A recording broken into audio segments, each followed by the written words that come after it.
You are the one to read also two verses. Alternate. Are you okay? Amen. Praise. Is this a deal? Amen. The deal is okay. Now, Elizabeth's full time came that she should deliver, and she brought forth a son. And her neighbors, Karuba, and her cousins, heard now the Lord had showed great mercy upon her, and they rejoiced with her.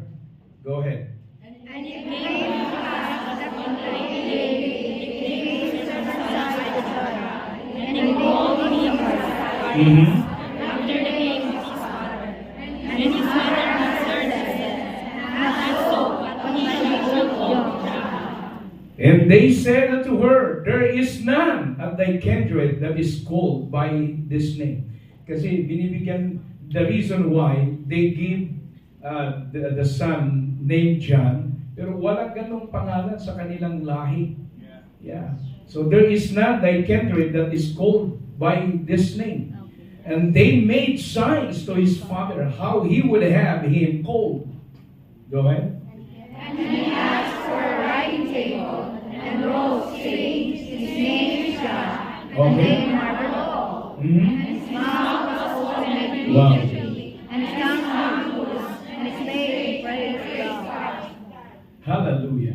And 65, the fear came on all that dwelt round about them, and all the saying were noise abroad throughout of the hill country of Judea.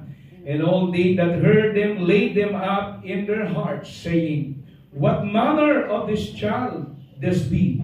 And the hand of the Lord was with him.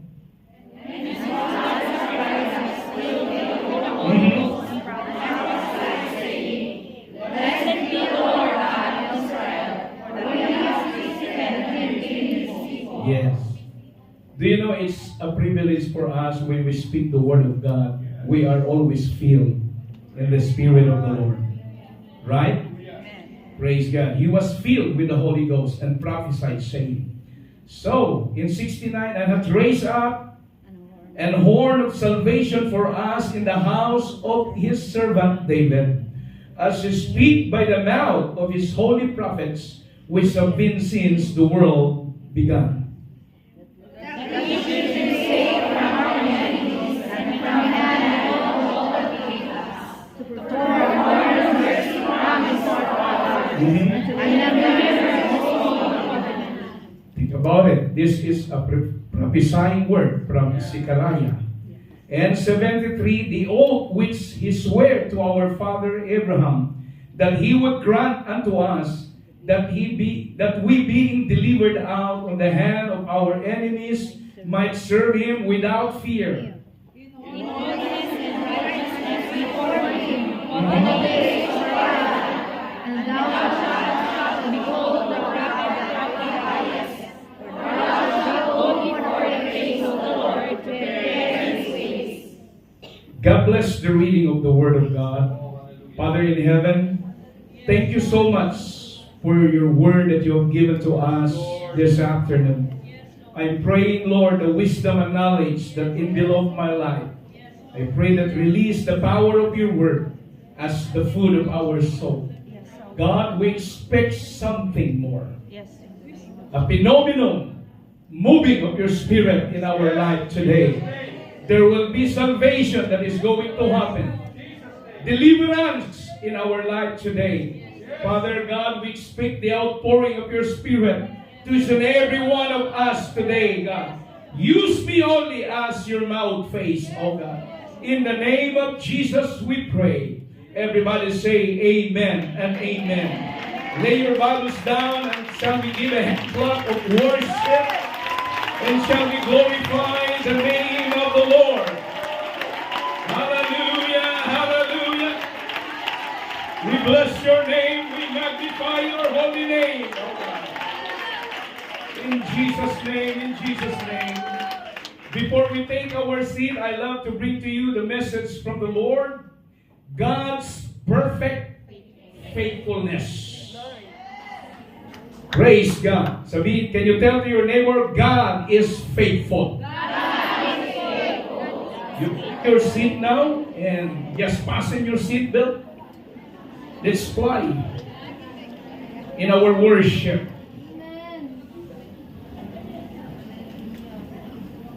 While ago, we heard the song. It's so very powerful. We are all saved because of the blood of Jesus Christ. Hebrews 9:22, without shedding of blood, there's no remission. And thank God for the precious blood. That the cross transcends all geography and ethnicity. What you call that? Ethnicity. And that is eternal. Amen. Because when Scripture is compromised, the cross is minimized. Hello. So do not be swayed by age philosophies in our time, including our emotional hype or get rich quick scheme disguised as faith. But anchor your theology in the unchanging Word of God. Everything else is shifting sun. Everybody say, praise the Lord. And thank God for the privilege that we are all saved by the grace of God. That is God's perfect faithfulness in our life. Remember, church, that in our daily life, we encounter moments of joy.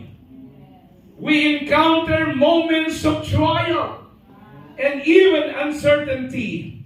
And it is easy sometimes to feel overwhelmed. Hello? But however, as we look to our text today, we are all reminded of an important truth that our God is perfectly faithful. Even when our circumstances contradict that promise, we find the story of God's unwavering faithfulness through the lives of Zechariah and Elizabeth. We know that they faced years of disappointment and longing as they waited for the gift of a child. And their desire that felt increasingly out of reach. And yet, in the fullness of time, God fulfilled His promise in bringing forth John the Baptist into the world as a sign of hope that would prepare the way of the coming of Messiah. Hallelujah! But before that happened, there is rejoicing in the household of Elizabeth and Zechariah. Our text while ago in 57 and 58 in Luke 1, now Elizabeth's full time came that she should be delivered. And she brought forth a son. Here we go. And her neighbors, look at that, her neighbors, sa Ilocano, Karuba. You know, if God bless you, you cannot hide the blessing of God. Somebody knows it. Somebody notify it. Because Elizabeth neighbors and her cousins, kasisinsin. Yan ba sa Ilocano yun, kasinsin? Saan ka dali kasinsin, nukit? Kasinsin. Her cousins heard how the Lord, how showed great mercy upon her. And they rejoice with her. Do you know the faithfulness of God? Because in my point is God's faithfulness in His promises. Yes. Matapat ang Diyos sa Kanyang mga pangako. Because the birth of John the Baptist, it shows that God kept His promises. Because in the Bible, we often see that God making promises and then fulfilling them as just the right time. Maghintay ka lang, mayroon pong darating. Because in this case, the answer to prayer brought happiness not only to John's parents, but also to their friends and also to their family, their cousins, their neighbors. Elizabeth's neighbors and relatives highlighted God's kindness. When you're blessed by God, expect that even your family will be blessed also. Not only your family, even your enemy. Lord, huwag mo na siyang pagpalain na sunod. As long you are connected to them and you pray for them, they are also recipient on the promises. His promises don't just affect individuals. They also impact the whole communities.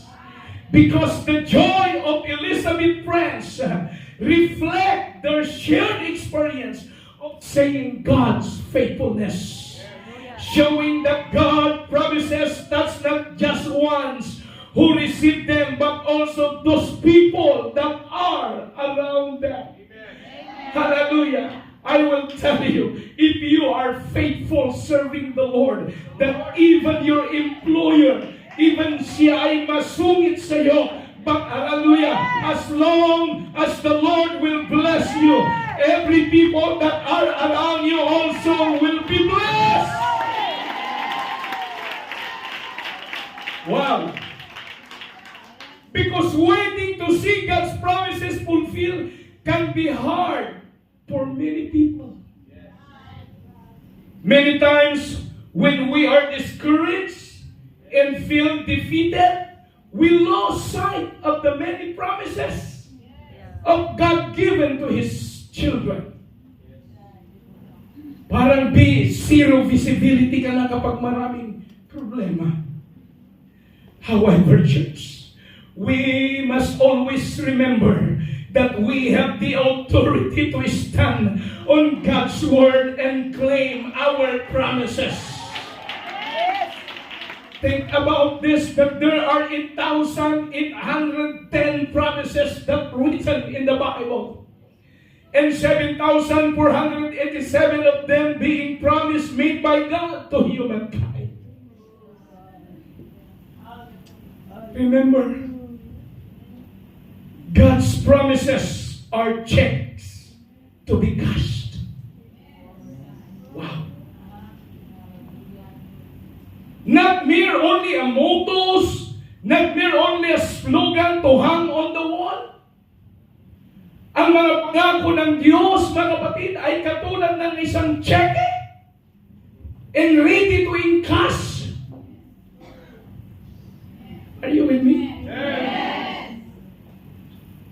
The promises of God is not just only a proverbs. It's not just only a kasabihan. The promises of God is not just only printed and written on your t-shirts or in your bag. But the promises of God is like a check that's ready to encash. If there is a modern automated machine in heaven, we can encash the promises of God in our life.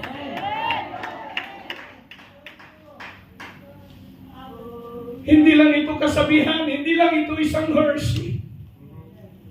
If you have the promise of God. However, Elizabeth's story, it reminds us that patience is an important part of having faith. Amen. Are you with me? Amen. Because God's timing is different from ours. But when He acts, it is always at the right time. Amen. This encourages believers to hold on unto God's promises.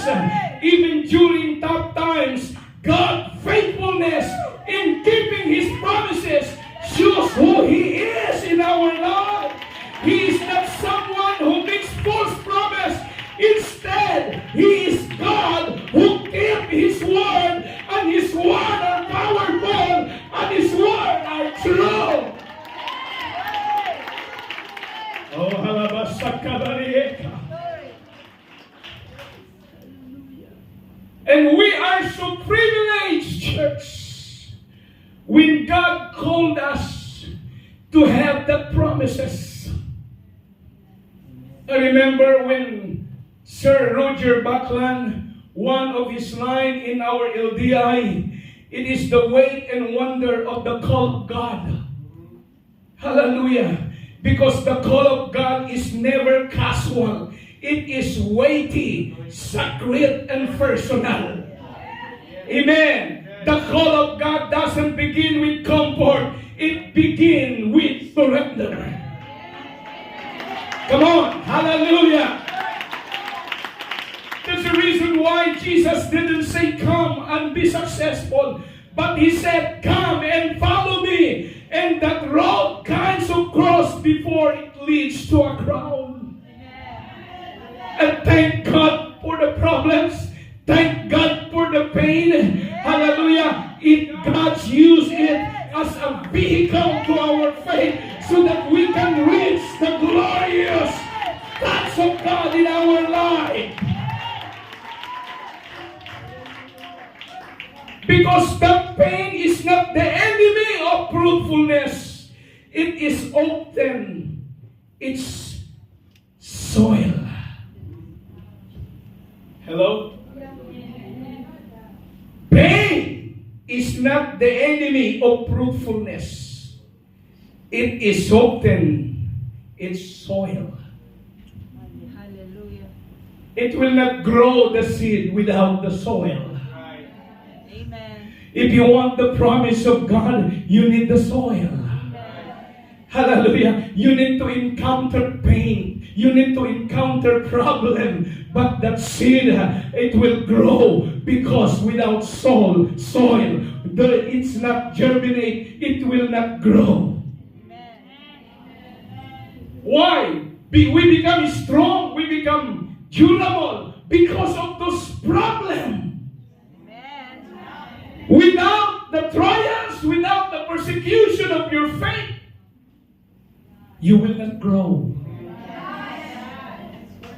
And thank God for the pain. Thank God. The pain is not the enemy of your fruitfulness. It is often in soil. Can we give a hand clap of praise?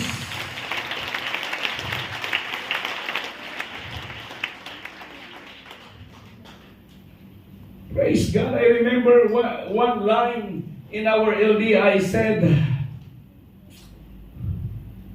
this is African Proverbs. Pastor Roger Buckland says, amen, when the elephant bites, it is the grass. Praise God, supper. Hello? Kapag yung mga elephant daw nag-away-away, magsasuffer po ang grass. Kaya in the church, don't fight somebody else. Magsasuffer yung mga baguhan. Sabi na, ganito pala ang new life. Everybody say, praise God. Praise God. So don't fight the leaders. Don't fight someone else.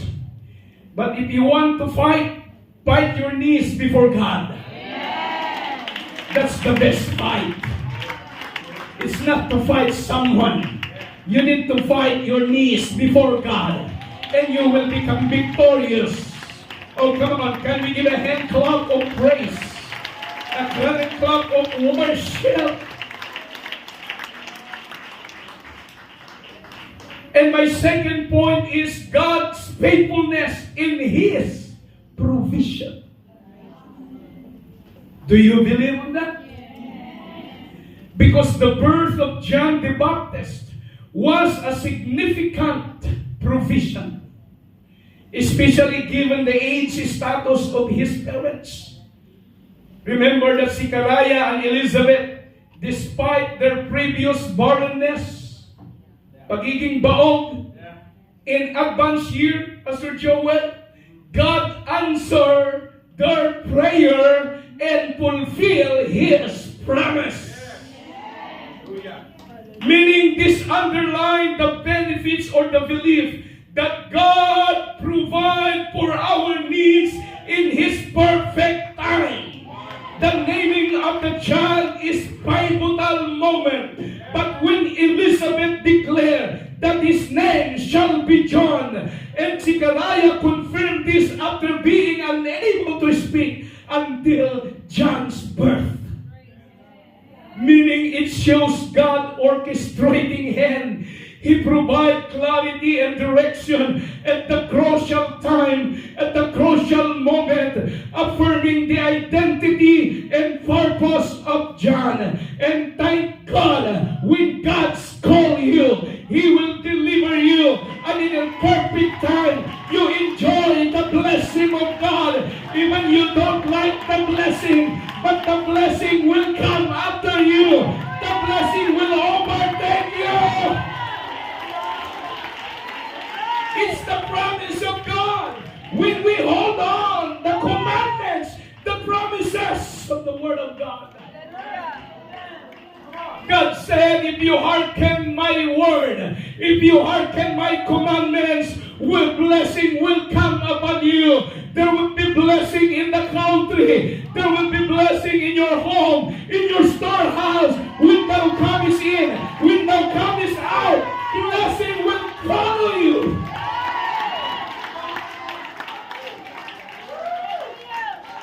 And you will never a tail. You will become the head.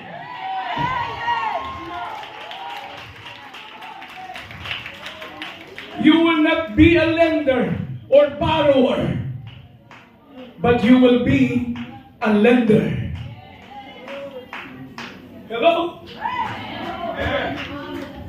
And God said that anything that touches your holy hands, it will be blessed. Lahat ng hahawakan mo, pagpapalain ng Diyos.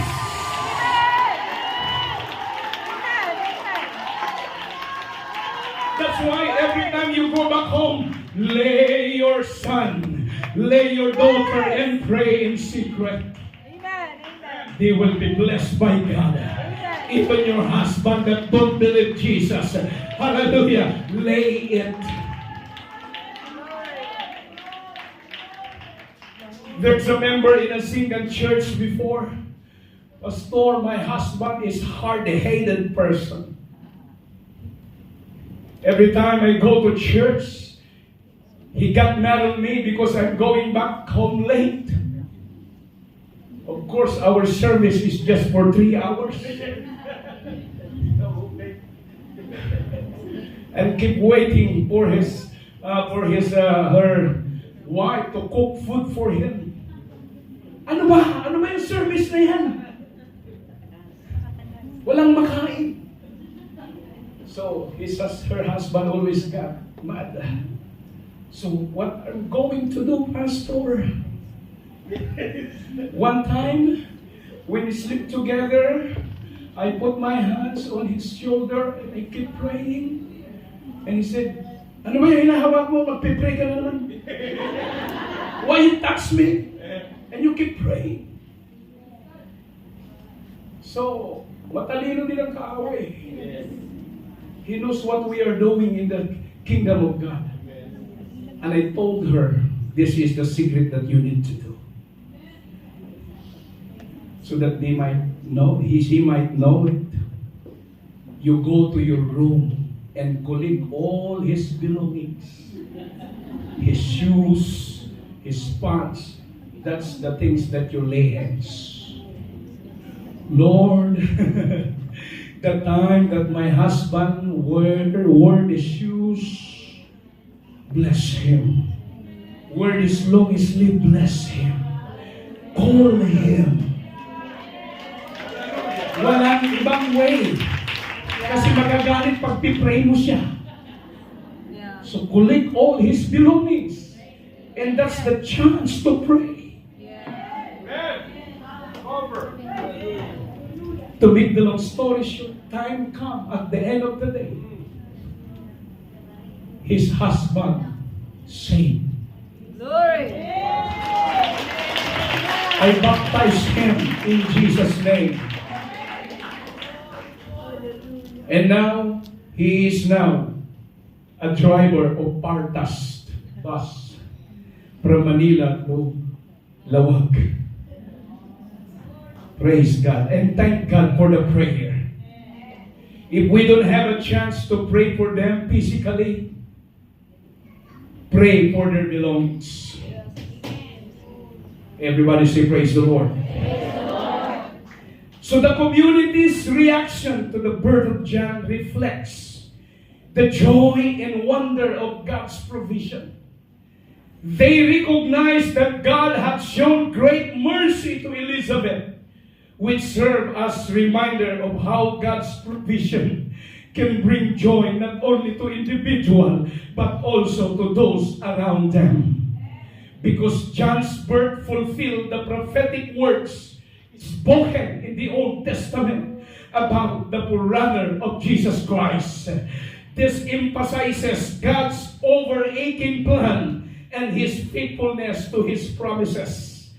Throughout the generation, God never changed, showing that his provision is not just for individual needs, but a part of a greater divine narrative. The passage acknowledges that God's hands was upon John, leading to his growth and preparation for his future rule as the messenger of our Savior, no other than the Lord Jesus Christ. This illustrates how God's provision extended beyond the immediate needs, offering guidance and support for our life's journey. Church, I'd love to clarify to you that the call of God is costly, but not cruel. Hello. Obedience may strip your comfort, but it will clothe you in purpose. If you respond to the call of God, God doesn't call the qualified, he qualifies the called. Everybody say praise the Lord. Because God's faithfulness in our preparation. Everybody say amen. Amen. If God faithful in his provision, God's faithfulness also in our preparation. Zechariah reflects on how God has been faithful in fulfilling his covenant promises. But he acknowledges that God's preparation for salvation has been set in motion through the coming of John the Baptist, who will prepare the way for Jesus Christ. Remember that this teaches us that God is consistently at work. Amen. Preparing us in the Word for his purposes. Because this passage in the Bible that we have read a while ago emphasizes that God's faithfulness involves calling his people to live righteously. In preparing us for his plan. Because God equipped us with the ability to serve him in holiness and in righteousness. I remember one of our lecturers says that there is a triad of our faith. Amen. I memorized that line, the triad of our faith. Number one, you need to believe in one God. And if you believe in one God, the second triad is the gospel of salvation. And the third triad is the holy living before God. Everybody say praise the Lord. And thank God for that ability, hallelujah, and blessing in our life. Because Zechariah speaks of being saved from enemies and being empowered to serve God. Meaning this indicates that God's faithfulness includes providing the Holy Spirit. We are not called only by God to become empty, but we are called to empower with His Spirit, who empower us in our preparation. Through the Holy Ghost, we are all equipped, church, to fulfill God's promise in our life. Everybody say, praise God. Praise God. Hallelujah. Zechariah's song highlights God's mercy as a central aspect of His faithfulness. So meaning in our preparation, New Life Fellowship, we are reminded always to rely on God's mercy, recognizing that He provides grace, recognizing that He provides guidance as we seek to live out His calling. Everybody say, praise God. Praise God. Hallelujah. Do not try to getting good in our preparation, church. Get God first to get good. You cannot become good if you cannot get God.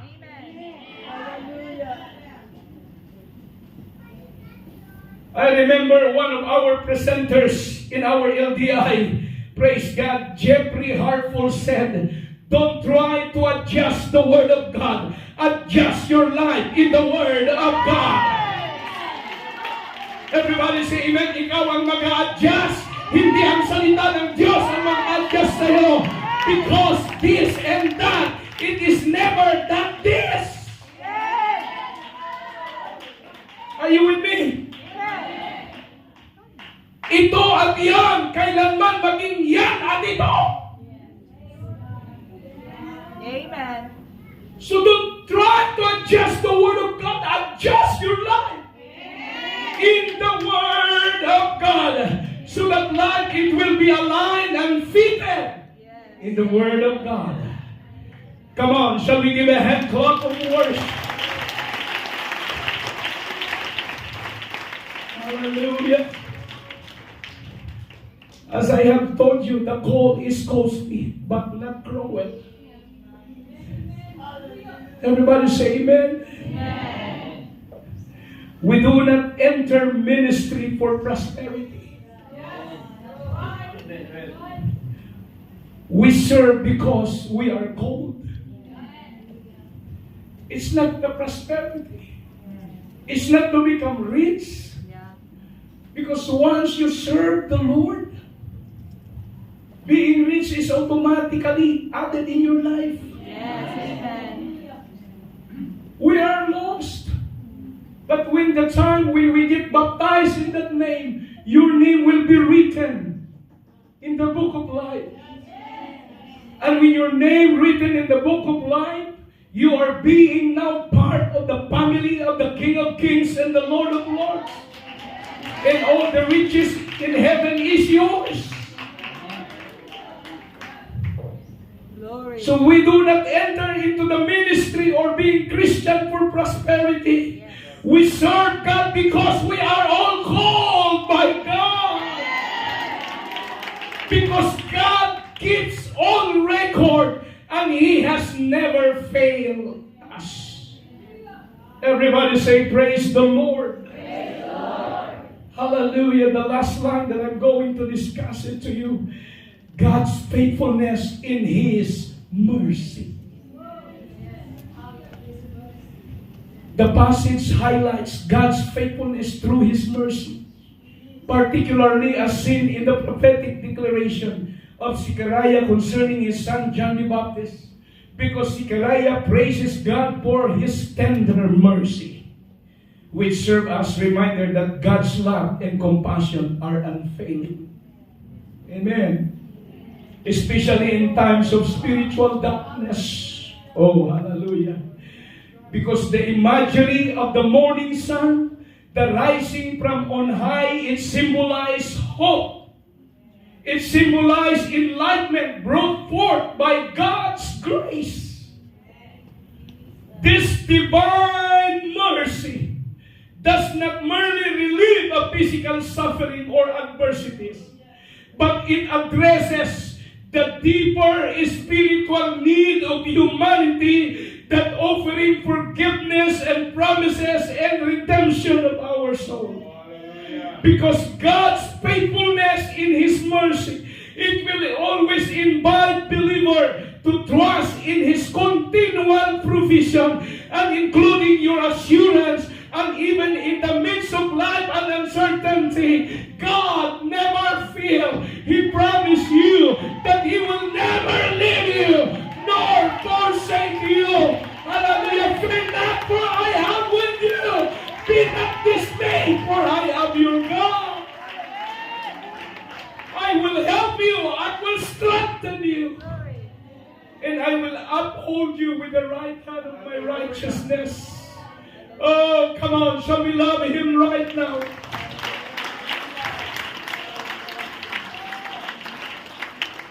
What we need in this passage, it is the transformative power of God's mercy in guiding and empowering those who seek Him.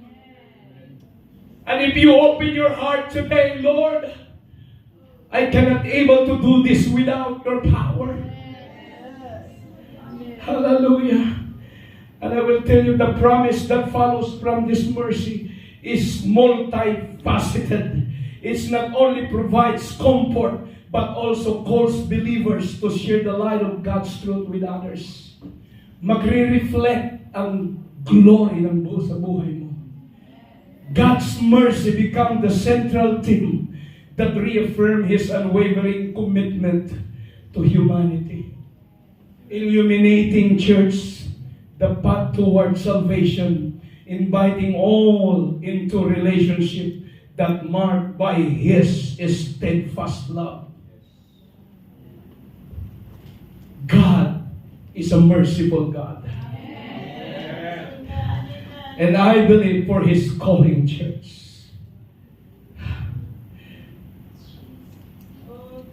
we are not excused for all the pain and sickness. But sickness can be a catalyst for God's direction. Hello.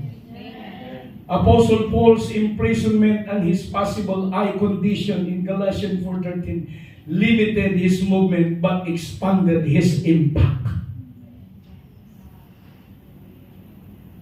Kahit maraming pain, God is still in control. Because God does all things well. He is in control. Because the weight and wonders of sickness as a pathway to God's will in our life. It's a part of God's play in our life. The only thing you need to hold on is the hands of God. Amen. That leads you in the right direction. Do not lose your focus on Him, because He knows the way ahead on you. The only thing you need to do is to trust God, with all your heart, and lean not into your own understanding, and acknowledge Him, and He shall direct your paths. Siya lang ang nakakaalam ng ating future. The things that we need to do is to hold on His promises. And He will guide you. You don't know ahead on you, but God is looking at you, not far a distance, but close a distance. Everybody say, praise the Lord. Everybody say, amen. Lagi kong ginagamit yung illustration na ito, mga kapatid, kay pastor, mga kapatid. Hawakan mo ang Diyos at hahawakan ka din niya. Hawakan tayo. Huwag sanang magsilos si Mr. Marisa. My point is, hold on the promises of God. And God will respond that He can hold you also. Lord, I'm going to focus my attention to you. My eyes, everything. When you walk with God, you don't know your future, but God knows ahead on you. Amen? If I hit people, God redirect my path. Amen? As long as you focus to the Lord, He always brought you in new life fellowship. Because He is now the driver of your soul. He is holding your hands wherever you go. That's God's promise that I will never leave you nor forsake you. I am with you always, even unto the end of the world. In these last days, wala tayong ibang kakapitan, wala tayong ibang alas, kundi ang mga pangako ng ating Panginoon. Hallelujah!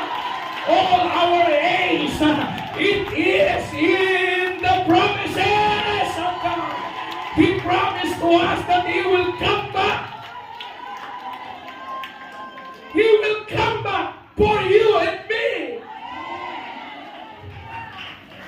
That's why John chapter 14, 1 to 4, do not let your heart be troubled.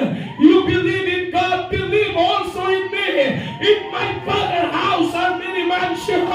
If it were not so, I would have told you, I go and prepare a place for you.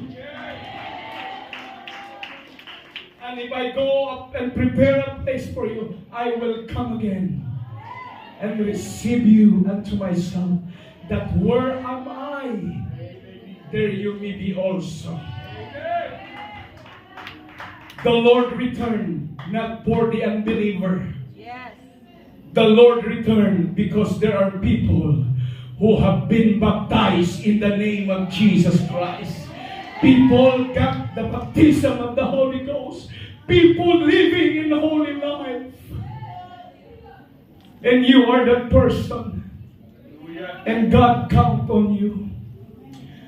But if you are not yet baptized in that name, do not go home without that name. If you are not yet been baptized in water in that name, be baptized today, and you will go home with Jesus. You will go home saved. You will go home forgiven.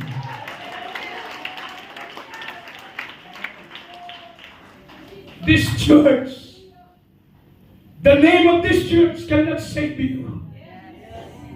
But the Jesus of this church that I'm preaching now, He can save your soul. He can fill you with the Holy Ghost. He can change your life. Because God is faithful. God is faithful. And if you believe that God is faithful, amen, do not hesitate. Please stand up with me at this very moment.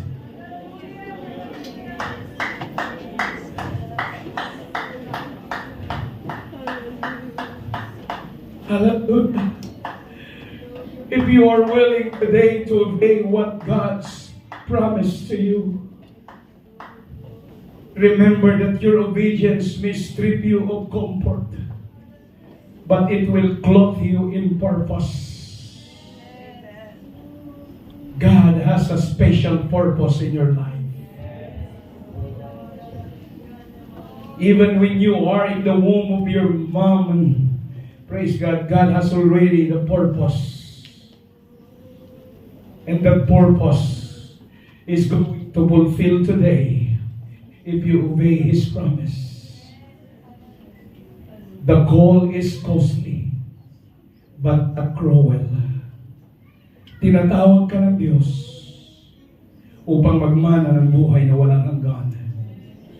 Tinatawag ka ng Diyos para isulat ang iyong pangalan sa aklat ng buhay. Hallelujah. That's why in this very moment, if you feel the call of God, do not hesitate to come, stay forward. At bigyan natin ng chance ang harapang ito so that everybody will come freely. Praise God. And if you don't mind, can we fold the first and the second chairs in the front? We will make it this quickly so that everybody will come into the altar at this moment. Hallelujah. I prayed already, church, that is His faithfulness to never change. His faithfulness is perfect. John grows strong in the Spirit and prepare the way of Jesus.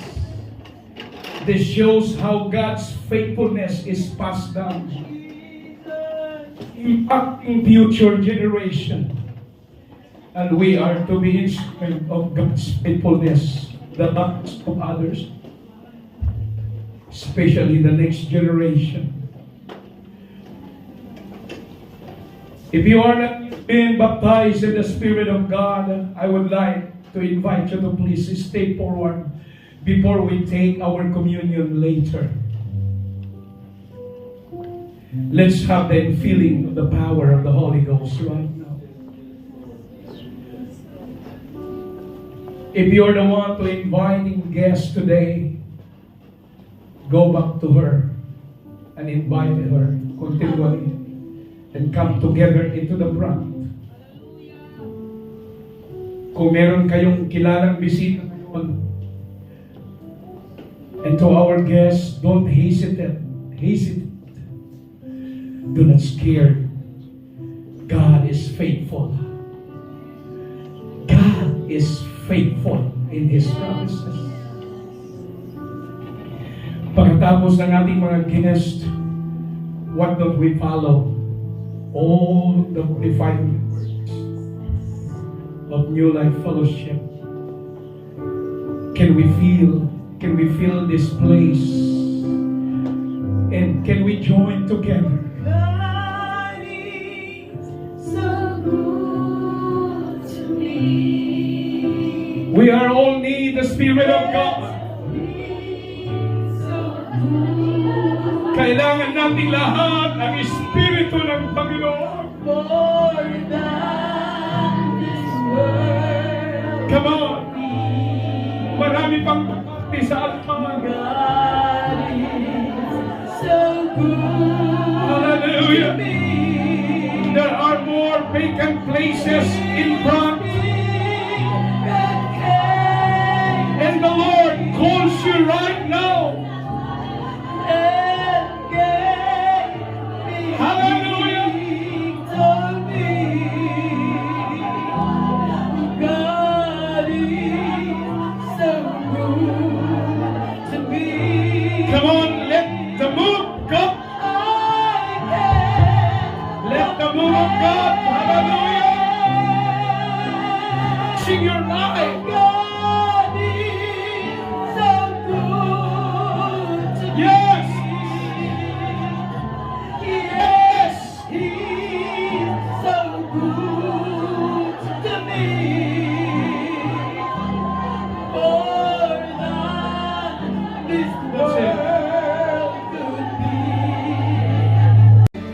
There is help for the hopeless, for the wounded in need. In the presence of Jesus, there is power unleashed. Call upon the name of the Lord. He's our defense.